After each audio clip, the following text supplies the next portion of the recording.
ทักทายสบายดีมื้อนี้สิพาทุกคนไปเลาะเล็บเขาเจ้าเนาะจัดงานบุญเนาะงานบุญประเพณีก็แม่นเนาะถือว่างานบุญแจกก็แม่นเนาะถือว่าเขาเจ้ากำลังแบบว่าจัดงานแล้วมีเขาเจ้ากำลังขายเครื่องขายของเนาะถือว่าแบบตลาดเคลื่อนที่เนาะถือว่าแล้วก็สิพาทุกคนเลาะไปกันเนาะ ถือว่าเมื่อแรกนี่มีการคุมงานเขาเจ้าก็มาขายแบบขายเครื่องขายของเนาะอันนี้คือแบบเขาเจ้าเอาปืนยิงเนาะยิงเอาน้ำหวานน้ำหยังเนาะไปง่ายซะถือว่าเขาเจ้าเข้ามาจากทางไกลเนาะกับแม่นคนอยู่บ้านเนี่ยแต่ว่ามีหารเสื้อผ้าไปนำเนาะอันเสื้อผ้าเนาะตลาดพื้นที่เนาะ ถือว่ามีมักกุ้งไก่เนาะเขาเจ้ากำลังลินเนาะถือว่ามีงานแล้วเขาเจ้าลินได้เนาะถ้าว่ามีงานลินบ่ได้เนาะถือว่าประมาณนี้เนาะช่วงนี้ก็อากาศก็ส่งประมาณ4 โมงเนาะ4 โมงแรงเนาะเอาแล้วก็ไปเบิ่งเขาเจ้าจัดงานเลยเนาะมีการคุมงานนี่มื้อนี้เนาะถือว่ามีตู้เนาะตู้ใหญ่เนาะมื้อนี้มาเพิ่นกำลังตกแต่งเนาะตกแต่งเครื่องเสียงเนาะถือว่าประมาณนี้เนาะ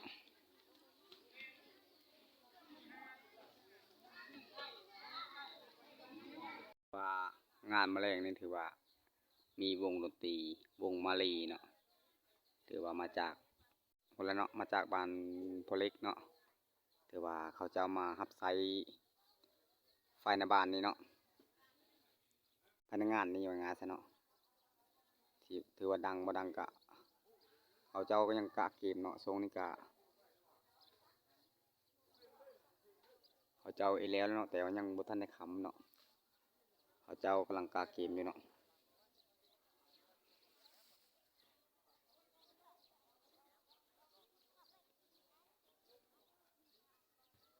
นี่คือถือว่าหลังเวทีเนาะเขาเจ้ากำลังต่อเนาะต่อเครื่องเสียงเนาะวิชาการเขาเจ้ากำลังต่อเครื่องเสียงเนาะถือว่าอลังการเนาะทุกคนอยู่ในเขตนี้เป็นไงซะเนาะ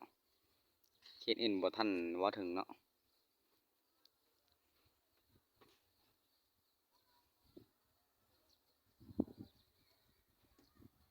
ภายนั้นก็เขาเจ้ามาลุงสายลือเนาะเป็นว่าเนาะ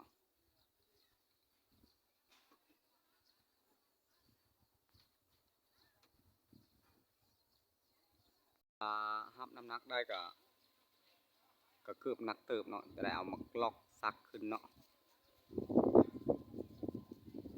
อันนี้คือตู้แขวนเนาะ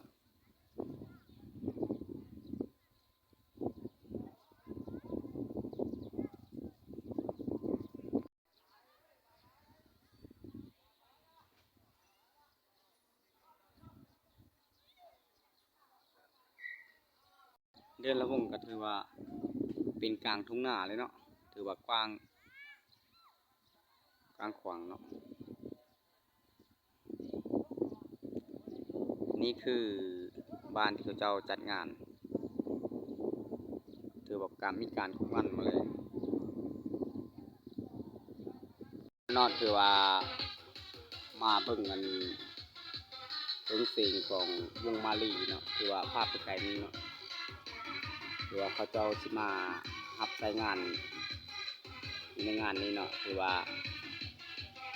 อลังการเติมเนาะตู้ก็1 2 3 4 5 6 12 หน่วยเนาะถือว่าดังพอจะพูดเนาะเขาเจ้าได้เอามังลอกซักขึ้นเนาะคือว่าภาพโบซัดกับขอโทษขออภัยทุกคนเด้อเพราะว่าเว้นอาจจะคำนิดนึงเนาะประมาณนี้เนาะทุกคนเนาะมีสระเดออีเนาะเขาเจ้าเปิดสระเดอติดอยู่เนาะ